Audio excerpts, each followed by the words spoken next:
আজি আৰু এটা নতুন ভিডিঅ' হয় আজি তোমালোকক মই সোশ্যাল সায়েন্সৰ পলিটিক্যাল পাৰ্টৰ এটা চেপ্টাৰ পঢ়াই দিম ভাৰতীয় গণতন্ত্ৰ মানে ৰাজনীতি বিজ্ঞানৰ যেটো প্ৰথম অধ্যায় হয় ভাৰতীয় গণতন্ত্ৰ আৰু ইয়াৰ সংসদীয় ব্যৱস্থাৰ ওপৰত যেটো অধ্যায় হেতু চেপ্টাৰ আজি কমপ্লিট পঢ়াই দিম ভিডিঅ'টো লাষ্টলৈকে চাবা আৰু মই অলৰেডি কোৱাৰ দৰে তোমালোকে দুইখন বহি উলিয়াই লোৱা এখনত তোমালোকে ইম্পৰ্টেন্ট পইণ্টছ বিলাক লিখিবা আৰু এখনত সন বিলাক লিখিবা আগত মই হিষ্ট্ৰী এটা চেপ্টাৰ পঢ়াইছিলো বংগ বিভাজন কোনবাই যদি চোৱা নাই মই ডেসক্ৰিপচনত লিংকটো দি থৈ দিম আগত হেতু চাই লোৱা আজি আমি এটো চেপ্টাৰ পুৰা কমপ্লিট কৰি দিম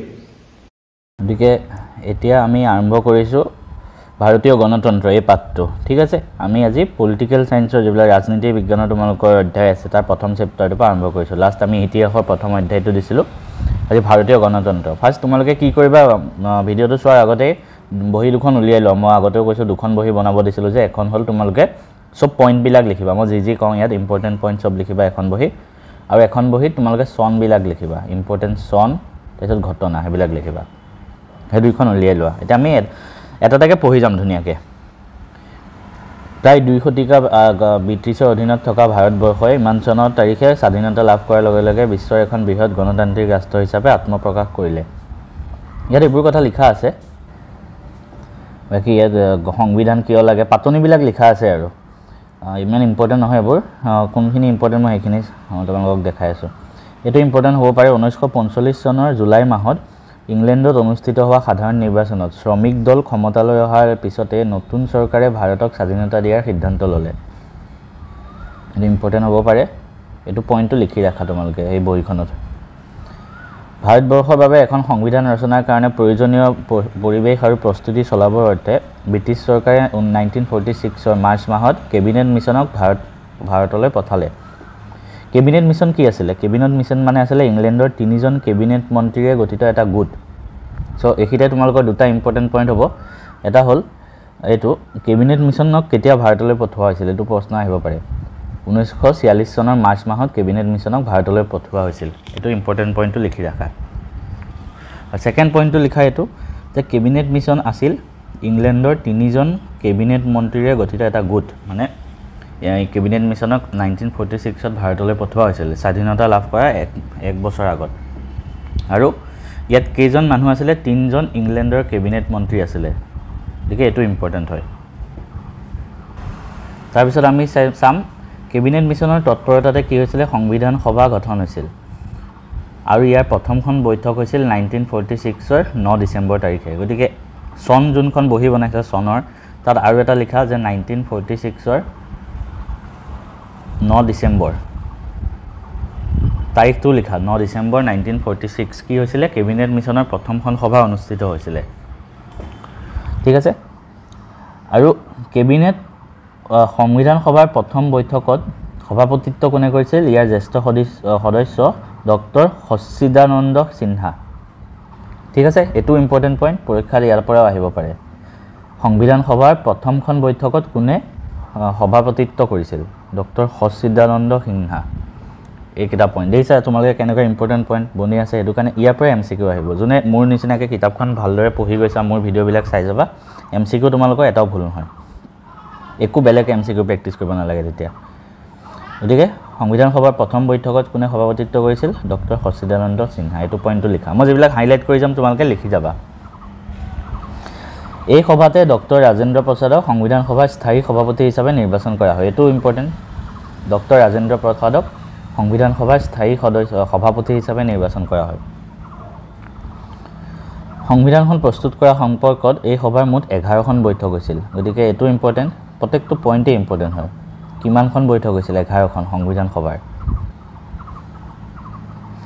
সংবিধান সভাই 1947 চনৰ 29 আগষ্টত এখন খচৰা কমিটি গঠন কৰে বিভিন্ন ক্ষেত্ৰত 7জন বিশেষজ্ঞক লৈ গঠন হোৱা খচৰা কমিটি সংবিধানৰ খচৰা প্ৰস্তুতিৰ দায়িত্ব দিয়া হয় ডক্টৰ বি.আৰ. আম্বেদকাৰ মানে ভীমৰাও আম্বেদকাৰ আছিল খচৰা কমিটিখনৰ অধ্যক্ষ তাৰ মানে সংবিধান সভা যোনখন হৈছিল তাৰ মই আকৌ এবাৰ ৰিভাইজ কৰি দিছো প্ৰথমখন বৈঠক হৈছিল 1946 ত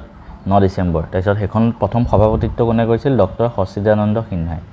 আৰু তাৰ পিছতে স্থায়ী সভাপতি হিচাপে ডক্টৰ ৰাজেন্দ্ৰ প্ৰসাদক নিযুক্তি দিয়া হ'ল তাৰ পিছত এই সংবিধান সভাখনে 1947 চনৰ 29 আগষ্টত এখন খচৰা কমিটি গঠন কৰে ড্ৰাফ্ট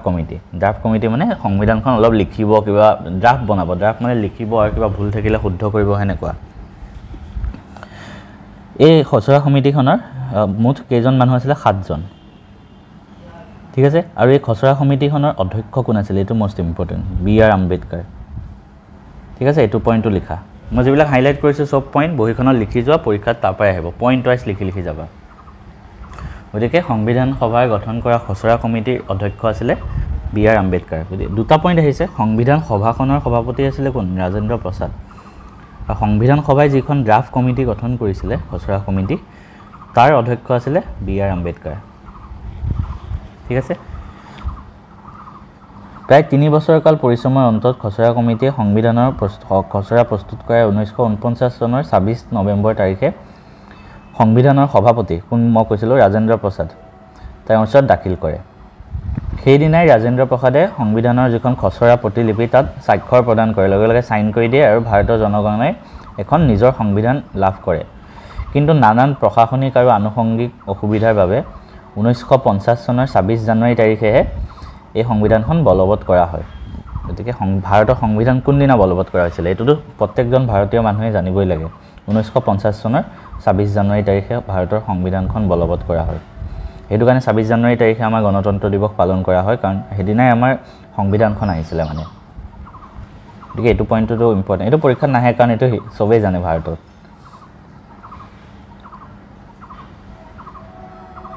তাৰপিছত আমি সংবিধানৰ আদৰ্শ হেবিলাক চাম সংবিধানত কি লিখা আছে কেনেকৈ কৰিব লাগে মানুহৰ কি মানে অধিকাৰ হেবিলাক সব লিখা আছে আমি হেবোৰ চাম এতিয়া ভাৰতৰ সংবিধানৰ আদৰ্শ আৰু লক্ষ্য জানিবলৈ হলে সংবিধানৰ প্ৰস্তাৱনাৰ বিষয়ে আমি আগতে জানিব লাগিব প্ৰস্তাৱনা মানে কি প্ৰস্তাৱনা মানে কিতাপ এখন যেতিয়া তোমালোকে খোলা প্ৰথমতে যোনটো পাঠ থাকে ওপৰত লিখা থাকে প্ৰস্তাৱনা মানে কিতাপখনৰ বিষয়ে অকমান লাইনত লিখা থাকে প্ৰত্যেকখন কিতাপতে তোমালোকে সোশ্যাল সায়েন্সৰ কিতাপখনৰটো আৰম্ভণিত চাব পাৰা ঠিক তেনেকৈ ভাৰতৰ সংবিধানতো প্ৰস্তাৱনা আছে প্ৰস্তাৱনা মানে পাতনি প্ৰথমতে যোনটো লিখা থাকে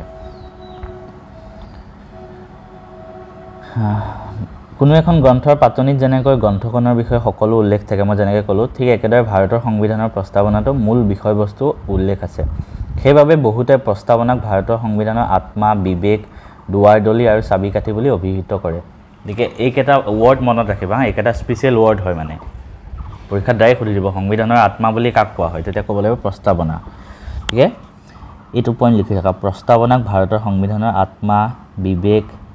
দুৱাৰদলি আৰু চাবিকাঠি বুলি কোৱা হয় পইণ্টটো লিখি ৰাখা পৰীক্ষাত আহি যাব পাৰে প্ৰকৃতত প্ৰস্তাৱনাত সন্নিবিষ্ট কথাখিনি জানিলেহে সংবিধানখনক জনাটো সম্ভৱ হয় কাৰণ প্ৰস্তাৱনাৰ প্ৰতিটো শব্দৰ মাজত লুকাই আছে আদৰ্শ আৰু লক্ষ্য এইবিলাক লিখা আছে আৰু বাকি ইমান ইম্পৰ্টেন্ট নহয় প্ৰস্তাৱনাত আমি ভাৰতীয় জনসাধাৰণে বুলি উল্লেখ কৰি সংবিধানৰ প্ৰণেতাসকলে স্পষ্ট কৰিছে যে সংবিধানখনৰ ৰচক ভাৰতীয় জনগণ সংবিধানৰ এইবিলাক ইমান ইম্পৰ্টেন্ট মই যিবিলাক ইম্পৰ্টেন্ট হয় এইবিলাকে তোমালোকক কৈ আছো এইটো ভাৰতৰ সংবিধানৰ প্ৰস্তাৱনাটো ইয়াত আছে তোমালোকে পঢ়িব পাৰা কি লিখা আছে কৈ দিওঁ ইয়াৰ প্ৰশ্ন হয়তো এই সংবিধানৰ প্ৰস্তাৱনাটো লিখিব নাহে তোমালোকৰ পৰীক্ষাত কেতিয়াও জাষ্ট কি লিখা আছে একবাৰ সবে জানিব লাগে সেইটো কাৰণে কৈ দিছো আমি ভাৰতৰ জনসাধাৰণে ভাৰতবৰ্ষখন এখন সাৰ্বভৌম সমাজবাদী ধৰ্মনিৰপেক্ষ গণতান্ত্ৰিক গণৰাজ্য এই পাঁচটা ৱৰ্ড মোস্ট ইম্পৰ্টেন্ট হয় আৰু এই পাঁচটা ৱৰ্ডৰ ওপৰত পৰীক্ষাত প্ৰশ্ন আহে প্ৰত্যেকবাৰে ঠিক আছে আৰু তলত তোমালোকৰ এক্সপ্লেনেশ্যন আছে মই পঢ়াই দিম ধুনীয়াকৈ এই পাঁচটা শব্দ তোমালোকে মিনিংবিলাক ধুনীয়াকৈ লিখি ৰাখিবা প্ৰতিষ্ঠা কৰিম বুলি দৃঢ় সংকল্প কৰি ভাৰতবৰ্ষৰ সকলো লোককে এইখিনি প্ৰস্তাৱনা তোমালোকে নিজে পঢ়িব পাৰা এটা ইম্পৰ্টেন্ট পইণ্ট ইয়াত আছে 1950 চনৰ 26 জানুৱাৰীত যেতিয়া সংবিধান ওলাইছিলে তেতিয়া প্ৰস্তাৱনাত সমাজবাদী মানে ছ'চিয়েলিষ্ট ধৰ্মনিৰপেক্ষ আৰু মানে সেকুলাৰ আৰু ঐক্য এই শব্দকেইটা নাছিল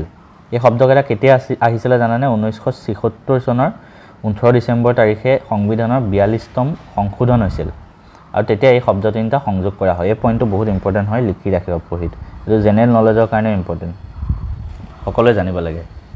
1950 চনৰ 26 জানুৱাৰী তাৰিখে যেতিয়া সংবিধান ওলাইছিল তেতিয়া তিনিটা শব্দ নাছিল কি সমাজবাদী ধৰ্মনিৰপেক্ষ আৰু ঐক্য এইকেইটা পিছত লগোৱা হৈছে 1976ত সংবিধানৰ খচৰা কমিটি যে মই কৈছিলো কোন কোন সদস্য আছিল অধ্যক্ষ আছিল বি.আৰ. আম্বেদকাৰ টোটাল 7জন আছিল বুলি কৈছিলো ন এই 7জন এইকেইটা তোমালোকে লিখি ৰাখিবা পৰীক্ষাত নাহে হ'লেও লিখি ৰাখিবা আৰু দৰকাৰী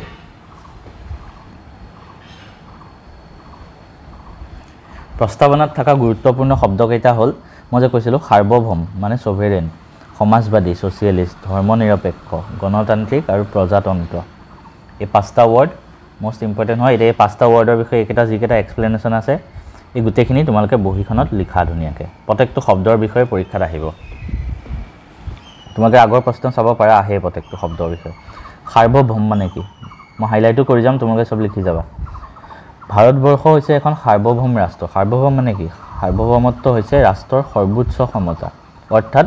বাহ্যিকভাৱে ভাৰতবৰ্ষ কোনো বিদেশী শক্তিৰ তলতীয়া নহয় আৰু আভ্যন্তৰীণভাৱেও ভাৰতবৰ্ষ কোনো বিশেষ শক্তিৰ দ্বাৰা পৰিচালিত নহয় মানে ভাৰতবৰ্ষ এখন সাৰ্বভৌম ৰাষ্ট্ৰ মানে কি ভাৰতক কোনো বেলেগ ৰাষ্ট্ৰই পৰিচালনা কৰি নাথাকে ভাৰতক আমেৰিকাই কণ্ট্ৰল নকৰে তেনেকুৱা একেদৰে ভাৰতক কোনো আভ্যন্তৰীণভাৱেও কোনো বিশেষ শক্তিৰ দ্বাৰা পৰিচালিত নহয় মানে ভাৰতক কোনো এজন মানুহে পৰিচালনা নকৰে ভিতৰৰ পৰাও এটা নিৰ্দিষ্ট দল থাকে এটা নিৰ্দিষ্ট পাৰ্টি থাকে তেওঁলোকে পৰিচালনা কৰে এখন সংবিধান থাকে সেইটো হিচাপত ভাৰতখন পৰিচালনা হয় সেইটো কোৱা হয় সাৰ্বভৌম সমাজবাদী এটা সমাজবাদী মানে কি ভাৰতবৰ্ষ এখন সমাজবাদী ৰাষ্ট্ৰ ঠিক আছে এইটো কেতিয়া সংযোজন কৰা হৈছিল অলপ আগত ক'লোৱে এইটো নিলিখিলেও হ'ল পৰীক্ষাত যদি সমাজবাদী বিষয় আহে এইটো লাইন নিলিখিলেও হ'ল বাকীখিনি লিখিবা সমাজবাদী মানে কি ভাৰতবৰ্ষৰ মানুহৰ মাজত আয় মৰ্যাদা আৰু জীৱন ধাৰণৰ মানদণ্ডৰ বিষয়ত বৈষম্য অথবা অসমতা নাথাকিব চোৱা ইংলিছত ছ'চিয়েলিষ্ট আৰু কেপিটেলিষ্ট দুটা থাকে ইকনমি কেপিটেলিষ্টৰ অসমীয়াটো মই পাহৰি গৈছোঁ মানে দুটা থাকে এটা হ'ল ছ'চিয়েলিষ্ট এটা হ'ল কেপিটেলিষ্ট আমেৰিকা হ'ল কেপিটেলিষ্ট ৰাষ্ট্ৰ কেপিটেলিষ্ট মানে তাত ধনী মানুহৰ সংখ্যা বেছি তাত ধনী মানুহে দেশখন পৰিচালনা কৰে তাত মানে সেইটোৱে আৰু যাৰ বেছি ইনকাম তেওঁলোকৰ ওপৰত থাকে সেনেকুৱা ধৰণৰ ভাৰতবৰ্ষ হ'ল এখন ছ'চিয়েলিষ্ট ৰাষ্ট্ৰ সমানে সমাজবাদী মানে কি ইয়াত প্ৰত্যেকজন মানুহৰ সমান অধিকাৰ থাকিব প্ৰত্যেকজন মানুহে তেওঁৰ যিমানেই ইনকাম নহওক তেওঁ যিমানেই দুখীয়া হওক যিমানেই ধনী হওক প্ৰত্যেকজন মানুহে সমান অধিকাৰ পাব আৰু জীৱন ধাৰণৰ মানদণ্ড তাৰ মাজত মানে কোনো বৈষম্য নাহে বা অসমতা মানে ডিছক্ৰিমিনেশ্যন নাহে যে ই ধনী হয় ই দুখীয়া হয় ই ধনী মানুহটোৱে বেছিকৈ অধিকাৰ পাব সেনেকুৱা নহয় সেইটো কাৰণে ভাৰতবৰ্ষক সমাজবাদী ৰাষ্ট্ৰ বুলি কোৱা হয় উৎপাদনৰ আহিলাসমূহ জাতীয়কৰণ হ'ব জাতীয় আয়ৰ সমবিতৰণৰ ব্যৱস্থাৰে মিশ্ৰ অৰ্থনীতিৰে সমাজবাদ প্ৰতিষ্ঠা হ'ব দেশৰ অৰ্থনীতি জনসাধাৰণে নিৰ্ধাৰণ কৰিব আৰু কোনো পুঁজিপতিৰ দ্বাৰা দেশৰ অৰ্থনীতি নিৰ্ধাৰণ নহ'ব এইটো আমেৰিকা হ'ল পুঁজিপতি থকা ৰাষ্ট্ৰ মানে আমেৰিকাত পুঁজিপতিৰ দ্বাৰা দেশৰ অৰ্থনীতি নিৰ্ধাৰণ কৰা হয় সেইটো কাৰণে তাত কেপিটেলিষ্ট গতিকে এই গোটেইকেইটা পইণ্ট ইম্পৰ্টেণ্ট হয় মই যিকেইটা হাইলাইট কৰিছোঁ সমাজবাদীৰ বিষয়ে লিখিব আহিলে এইকেইটা পইণ্ট লিখিবই লাগিব তোমালোকে নেক্সট ধৰ্মনিৰপেক্ষ ছেকুলাৰ ধৰ্মনিৰপেক্ষ মানে একে সহজ ভাষাত ভাৰতবৰ্ষত প্ৰত্যেকটো ধৰ্মই সমানে অধিকাৰ পায় সমানে বাস কৰে হিন্দু মুছলিম খ্ৰীষ্টান বুদ্ধ শিখ জৈন যিমানেই নহওক সকলো ধৰ্মই সমানে অধিকাৰ পায় ভাৰতবৰ্ষ এখন ধৰ্মনিৰপেক্ষ ৰাষ্ট্ৰ ইয়াত চৰকাৰী ধৰ্ম বুলি কোনো ধৰ্ম নাথাকে ভাৰতৰ কোনো চৰকাৰী ধৰ্ম নাই হিন্দু ধৰ্ম মুছলিম ধৰ্ম কোনো নাই সকলোৱে সমানে ভাগ কৰে চৰকাৰৰ দৃষ্টিত সকলো ধৰ্ম সমান আৰু ধৰ্মৰ নামত কোনো বৈষম্য থাকিব নহ'ব লগতে চৰকাৰে কোনো ধৰ্মৰ প্ৰতি বিশেষ অনুগ্ৰহ প্ৰদৰ্শন কৰিব নহ'ব এইকেইটা পইণ্ট লিখি ৰাখিবা গণতান্ত্ৰিক মানে কি ভাৰতৰ যিখন চৰকাৰ হয় সেইখন নিজে নিজে নাহে ভাৰতৰ গণতন্ত্ৰই ভোট দি পেলাই ভাৰতৰ মানুহে ভোট দি পেলাই সেই চৰকাৰখন বনায় সেইটোকে গণতান্ত্ৰিক কোৱা হয় ভাৰতবৰ্ষ এখন গণতান্ত্ৰিক ৰাষ্ট্ৰ দেশৰ শাসন ব্যৱস্থা জনসাধাৰণৰ প্ৰতিনিধিৰ দ্বাৰা পৰিচালিত হ'ব মানে মানুহে ভোট দি যাক জিকায় সিয়ে দেশখন চলাব জনসাধাৰণে দেশৰ শাসন নিজৰ বাবে নিজেই চলাব আৰু প্ৰশাসন জনসাধাৰণৰ ওচৰত দায়বদ্ধ হ'ব এইকেইটা পইণ্ট লিখিবা এই গণতান্ত্ৰিকৰ বিষয়ে আহিলে বহীখনত এইবিলাক চব লিখি দিবা হা এটা এটাকৈ পইণ্ট তাৰপিছত আছে গণৰাজ্য ৰিপাব্লিক ভাৰতবৰ্ষ এখন গণৰাজ্য দেশৰ ৰাষ্ট্ৰপতিজন জনসাধাৰণৰ দ্বাৰা নিৰ্বাচিত হ'ব ৰাষ্ট্ৰপ্ৰধানৰ পদবীটো বংশানুক্ৰমিক নহ'ব আৰু কোনোবাই বাছনি কৰা বিশেষ ব্যক্তি নহ'ব মানে যেনেকৈ আগতে ৰজা আছিলে ৰজাৰ পিছত ৰজাৰ পুতেকটো ৰজা হয় এতিয়া সেনেকুৱা নহ'ব এতিয়া চব ভাৰতৰ জনসাধাৰণে ভোট দি পেলাই যাক নিৰ্বাচন কৰে তেওঁই দেশখন চলাব এইটোকে কোৱা হয় গণৰাজ্য এইকেইটা পইণ্ট তোমালোকে ভালকৈ মনত ৰাখিবা এতিয়া আমি আকৌ পঢ়োঁ ইয়াৰ উপৰি প্ৰস্তাৱনাত উল্লেখ আছে যে ভাৰতৰ জনগণে দেশখনত ন্যায় স্বাধীনতা আৰু সমতা আৰু ভাতৃত্ববোধ প্ৰতিষ্ঠা কৰিব এইবিলাক নাহে বাৰু ইমান প্ৰকৃততে সংবিধান সভাৰ বৈঠকতে 1946 চনৰ 13 ডিচেম্বৰত নেহেৰুৱে কেইটামান উদ্দেশ্য সম্পৰ্কিত প্ৰস্তাৱ উত্থাপন কৰিছিল। এই উদ্দেশ্য সম্পৰ্কিত প্ৰস্তাৱকেইটা ব্ৰড কুৱেশ্যন হিচাপে বহুতবাৰ আহিছে SSLCত, গতিকে এইকেইটা মনত ভালকৈ চাবা হা। সংবিধান সভাই সেই উদ্দেশ্য সম্পৰ্কিত প্ৰস্তাৱখিনি 1947 চনৰ 22 জানুৱাৰী তাৰিখে গ্ৰহণ কৰে। এইকেইটা নেহেৰুৱে উল্লেখ কৰা উদ্দেশ্য সম্পৰ্কিত প্ৰস্তাৱ কি আছিলে পৰীক্ষাত আহে, গোটেইকেইটা লিখা 8টা কেইটা আছে 8টা। পৰীক্ষাত আহিলে গোটেইকেইটা লিখিব লাগিব। 3 নম্বৰ আহে, 4 নম্বৰ আহে, 5 নম্বৰ আহে, কিন্তু গোটেইকেইটাই লিখিব চেষ্টা কৰিবা, তেতিয়াহে ফুল মাৰ্কছ পাবা। কি প্ৰস্তাৱ দিছিলে? সংবিধান সভাই ভাৰতবৰ্ষক স্বাধীন সাৰ্বভৌম গণৰাজ্য হিচাপে ঘোষণা কৰিবলৈ দৃঢ় প্ৰতিজ্ঞ। ব্ৰিটিছ শাসিত ভাৰতৰ ভূখণ্ড আৰু ভাৰতৰ অন্তৰ্ভুক্ত হ'ব বিচৰা দেশীয় ৰাজ্যবিলাকক লৈ ৰাজ্যসমূহৰ সংঘ গঠিত হ'ব। মই ওপৰৰ পৰা পঢ়ি যাওঁ, তোমালোকে জাষ্ট লিখি যাবা। ভাৰতবৰ্ষৰ জনসাধাৰণৰ সামাজিক, অৰ্থনৈতিক আৰু ৰাজনৈতিক ন্যায়, সমতা, ধৰ্মীয় স্বাধীনতা ৰক্ষা, চিন্তা আৰু মতামত প্ৰকাশৰ স্বাধীনতাক স্বীকৃতি প্ৰদান কৰা হ'ব। অনুসূচিত জাতি, জনজাতি, অনুন্নত সম্প্ৰদায় আৰু সংখ্যালঘু জনসাধাৰণৰ সুৰক্ষাৰ ব্যৱস্থা থাকিব, মানে SC ST যিবিলাক তেতিয়াৰ পৰা ৰিজাৰ্ভেশ্যন আছিলে। দেশৰ স্বাধীনতা, সাৰ্বভৌমত্ব আৰু অখণ্ডতা ৰক্ষা কৰাৰ ওপৰত গুৰুত্ব প্ৰদান কৰা হ'ব। তেনেকৈ গোটেই 8টা পইণ্টে আছে, মই পঢ়ি নাযাওঁ আৰু গোটেই 8টা পইণ্ট তোমালোকে লিখি যোৱা, 1ৰ পৰা 8টা পইণ্ট ধুনীয়াকৈ। পঢ়িবলৈ একো নাই, এইবিলাক জাষ্ট বুজি পেলাই মুখস্থ কৰিব লাগে, এই 8টা পইণ্ট। ঠিক আছে, এইকেইটা ধুনীয়াকৈ লিখি যোৱা। পিছতে আমি ডিছকাছ কৰিম এতিয়া ভাৰতৰ ৰাজনৈতিক ব্যৱস্থাৰ যুক্তৰাষ্ট্ৰীয় বৈশিষ্ট্য এইখিনিৰ পৰা। ঠিক আছে, তো এইখিনি আমি কেনেকৈ চাম তোমালোকে চোৱা। ভাৰতবৰ্ষৰ যুক্তৰাষ্ট্ৰীয় ব্যৱস্থাৰ বিষয়ে জানিবলৈ আগতে দুটামান কথা আমি জানিব লাগিব। যুক্তৰাষ্ট্ৰ কি হয়? যেনেকৈ আমি নাম শুনিছোঁ কি আমেৰিকা যুক্তৰাষ্ট্ৰ, আমি একদম সহজত শুনি থকা নাম আমেৰিকাৰ কথা। যুক্তৰাষ্ট্ৰ মানে কি হয়? যুক্তৰাষ্ট্ৰৰ ইংৰাজী প্ৰতিশব্দ ফেডাৰেশ্যন, লেটিন শব্দ ফেডাছৰ পৰা আহিছে। এইটো প্ৰশ্ন তোমালোকৰ পৰীক্ষাৰ আগতে এবাৰ আহিছে। ফেডাৰেশ্যন শব্দটো মানে লেটিন ভাষাৰ কোনটো শব্দৰ পৰা আহিছে, এইটো তোমালোকে বহীখনত লিখি ৰাখা। যুক্তৰাষ্ট্ৰৰ ইংৰাজী প্ৰতিশব্দ ফেডাৰেশ্যনটো লেটিন শব্দ ফৌডাছ, ইয়াৰ পৰা আহিছে। আৰু ইয়াৰ অৰ্থটোও পৰীক্ষাত আহে, এইটোও লিখি ৰাখা। ইয়াৰ অৰ্থ কি? চুক্তি অথবা সন্ধি। এই দুটা পইণ্ট ৱাইজ ধুনীয়াকৈ তোমালোকে লিখি ৰাখা। তাৰপিছত কি কৈছে? গতিকে যুক্তৰাষ্ট্ৰ মানে কি হ'ল? পাৰস্পৰিক সন্ধি বা চুক্তিৰ দ্বাৰা সন্মিলিত হোৱা কিছুমান ৰাজ্যৰ গোট বা সমষ্টি। মানে বহুত কেইখন ৰাজ্য থাকিব, সিহঁতে কিছুমান নিজৰ মাজত চুক্তি কৰিব, চুক্তি কৰি এখন ৰাষ্ট্ৰ বনাব। ঠিক আছে, সেইটো কোৱা হয় যুক্তৰাষ্ট্ৰ। ইয়াত ৰাজ্যসমূহে এখন কেন্দ্ৰীয় চৰকাৰৰ সাৰ্বভৌম ক্ষমতাত স্বীকৃতি দিয়াৰ লগতে নিজৰ স্বতন্ত্ৰতা আৰু স্বকীয়তা অক্ষুণ্ণ ৰাখে। যেনেকৈ ভাৰতৰ কথাই কোৱা হওক, ভাৰতত বহুত ৰাজ্য আছে। অসম,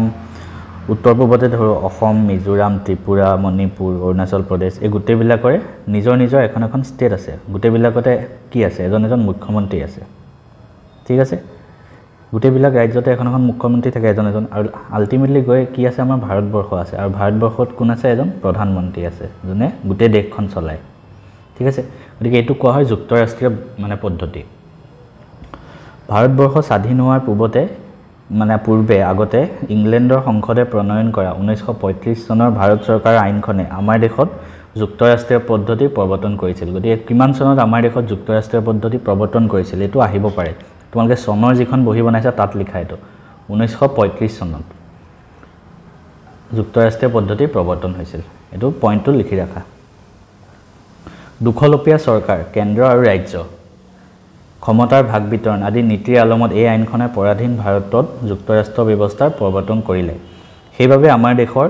নতুন সংবিধানে আৰম্ভ কৰা যুক্তৰাষ্ট্ৰীয় পদ্ধতিটো ভাৰতৰ জনগণৰ বাবে সম্পূৰ্ণ অচিনাকি পদ্ধতি নাছিল। পৃথিৱীত যুক্তৰাষ্ট্ৰীয় পদ্ধতিৰ প্ৰথম ক'ত প্ৰৱৰ্তন হৈছিল? আমেৰিকাত। এইটো প্ৰশ্ন আহে পৰীক্ষাত, এইটো লিখি ৰাখা পইণ্ট। এইটো ইম্পৰ্টেণ্ট, জেনেৰেল নলেজৰ কাৰণেও জানিবলগীয়া। প্ৰথম যুক্তৰাষ্ট্ৰীয় পদ্ধতি ক'ত আহিছিলে? আমেৰিকাত আহিছিলে। আৰু সেইবাবে আমেৰিকাক কি বুলি কোৱা হয়? যুক্তৰাষ্ট্ৰৰ গৃহভূমি বুলি কোৱা হয়। এইটোও পৰীক্ষাত আহিব পাৰে, এই পইণ্টটো লিখা যে যুক্তৰাষ্ট্ৰৰ গৃহভূমি, হোমলেণ্ড অফ ফেডাৰেশ্যন কাক কোৱা হয়? USA, America.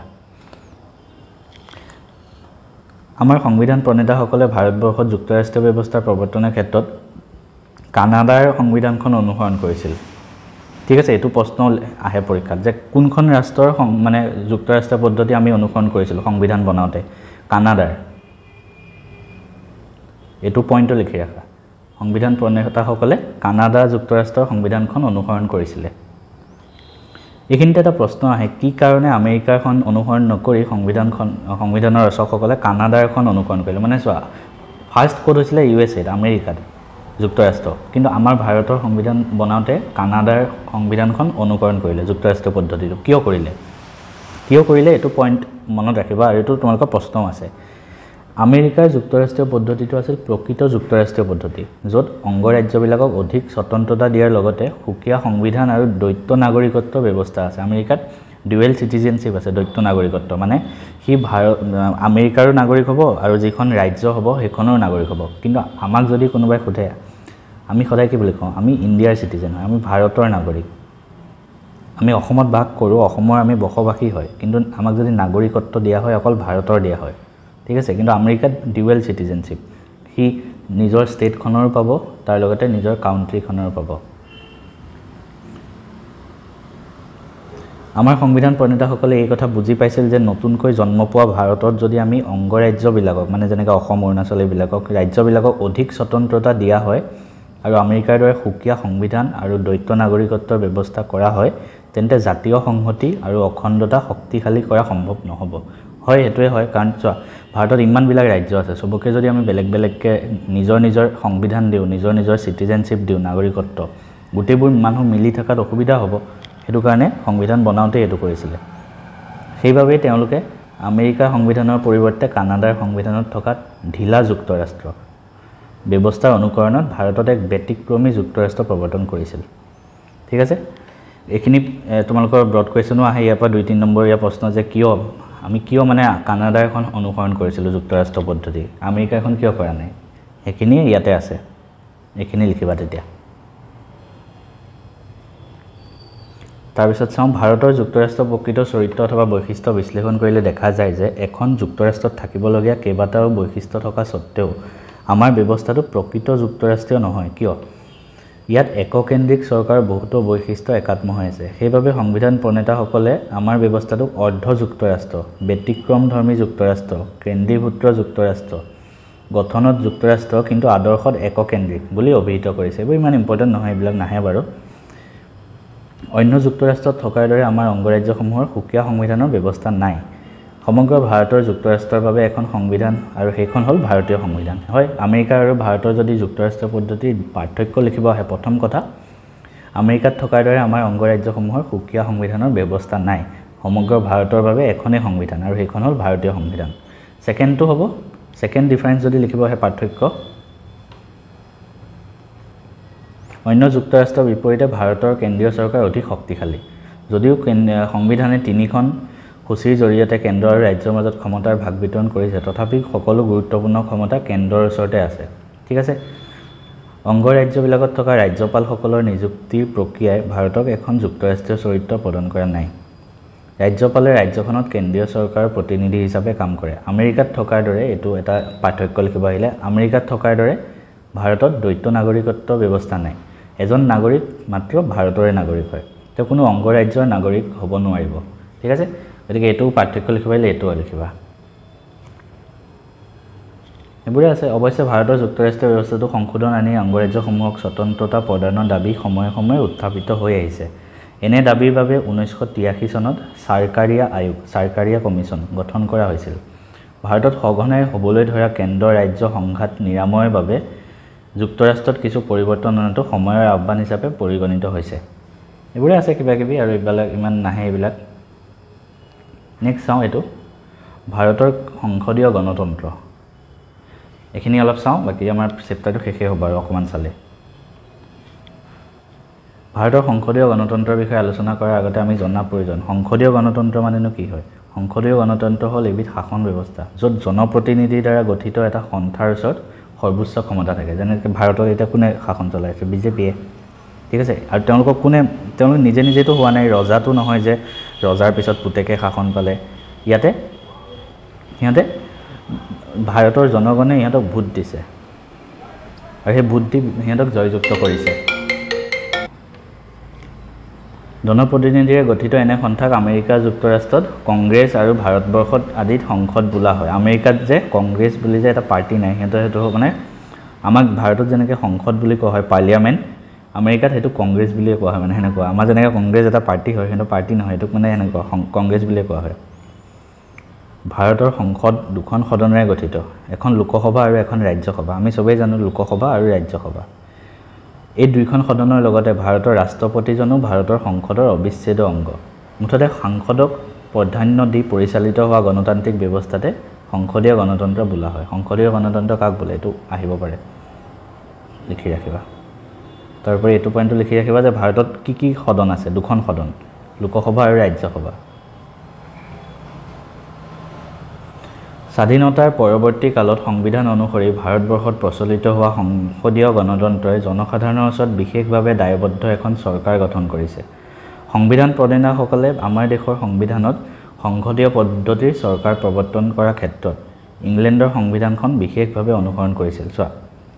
আমি যেতিয়া যুক্তৰাষ্ট্ৰীয় পদ্ধতি অনুসৰণ কৰাৰ ক্ষেত্ৰত কৈছিলোঁ তেতিয়া কোনখন দেশৰ আমাৰ অনুসৰণ কৰিছিলে কানাডাৰ আৰু যেতিয়া আমি সংসদীয় গণতন্ত্ৰ যদি অনুসৰণ কৰাৰ প্ৰশ্ন আহে কোনখন দেশৰ অনুসৰণ কৰিছিলে ইংলেণ্ডৰ দেখিছেনে এইটো মনত ৰাখিবা এইটো পইণ্ট মনত ৰাখিবা ঠিক আছে তো এতিয়া যদিও ইংলেণ্ডৰ সংসদীয় পদ্ধতি আমাৰ সংবিধানত আছে তথাপি সংবিধান প্ৰণেতাসকলে অন্ধভাৱে ইংলেণ্ডৰ সংবিধানখন অনুকৰণ নকৰি ভাৰতৰ ৰাজনৈতিক আৰু সামাজিক অৱস্থা তথা পৰিৱেশৰ প্ৰতি চকু দি সকলো কথাকে ভাৰতীয়কৰণ কৰি সংবিধানৰ পাতত ঠাই দিছিল ফলস্বৰূপে ভাৰতৰ সংসদীয় পদ্ধতি কিছু ব্যতিক্ৰমধৰ্মী হৈছে ইংলেণ্ডৰ সংসদীয় গণতন্ত্ৰৰ লগত ভাৰতৰ সংসদীয় গণতন্ত্ৰৰ মূল পাৰ্থক্য এইটো প্ৰশ্ন আহে তোমালোকৰ এটা মনত ৰাখিবা লিখি ৰাখিবা ইংলেণ্ডৰ সংসদীয় গণতন্ত্ৰ আৰু ভাৰতৰ সংসদীয় গণতন্ত্ৰৰ পাৰ্থক্য চোৱা তোমালোকৰ পাৰ্থক্য দুটা ভিতৰত এটা আহিব ইম্পৰ্টেণ্ট হয় এটা তোমালোকৰ আমেৰিকা আৰু ইণ্ডিয়াৰ যোনটো যুক্তৰাষ্ট্ৰীয় পদ্ধতিৰ পাৰ্থক্য মই অলপ আগত যোন তিনিটা পইণ্ট দেখাই আহিলোঁ আৰু এটা হ'ল ইংলেণ্ড আৰু ইণ্ডিয়াৰ এইটো সংসদীয় গণতন্ত্ৰৰ পাৰ্থক্য এই দুটাৰ ভিতৰত এটা আহিব পাৰে কি পাৰ্থক্য প্ৰথম ভাৰতৰ সংসদীয় গণতন্ত্ৰ প্ৰধানতঃ এখন গণৰাজ্য কিন্তু ইংলেণ্ডৰ সংসদীয় গণতন্ত্ৰ গণৰাজ্য নহয় ইংলেণ্ডৰ দৰে আমাৰ দেশৰ সংসদীয় গণতন্ত্ৰৰ ৰাষ্ট্ৰপ্ৰধানজন পুৰুষানুক্ৰমে হোৱা ব্যক্তি নহয় মানে কি জানেনে ইংলেণ্ডত ৰজা হয় ৰজাৰ পিছত পুতেক হয় ৰজা বা ৰাণী হয় তেনেকুৱা ইংলেণ্ডৰ ৰজা অথবা ৰাণীৰ বিপৰীতে আমাৰ ৰাষ্ট্ৰপ্ৰধানজন কি হয় জনগণৰ দ্বাৰা নিৰ্বাচিত হোৱা ব্যক্তি হয় মানুহে তেওঁক ভোট দিয়ে আমাৰ দেশৰ প্ৰধানজনক নিৰ্বাচিত কৰে কিন্তু ইংলেণ্ডত ৰজা ৰাণীৰ চিষ্টেমটো আছে ছেকেণ্ডটো হ'ল ভাৰতৰ সংসদৰ উচ্চ সদন ৰাজ্যসভাৰ গঠন আৰু ক্ষমতা ইংলেণ্ডৰ উচ্চ সদন হাউচ অফ লৰ্ডছতকৈ বহুত পৃথক আমাৰ যেনেকৈ উচ্চ সদন ৰাজ্যসভা হয় আৰু থাৰ্ড পইণ্টটো তৃতীয়তে ইংলেণ্ডৰ সংসদীয় গণতন্ত্ৰত সংসদখন অত্যন্ত শক্তিশালী কিন্তু ভাৰতৰ ইমান শক্তিশালী নহয় এই তিনিটা পইণ্ট লিখিলে হৈ যাব পাৰ্থক্যত আমি নেক্সট ভিডিঅ'ত অলপমান কুৱেশ্যন এনচাৰবিলাক চাম আৰু MCQ বিলাক দিম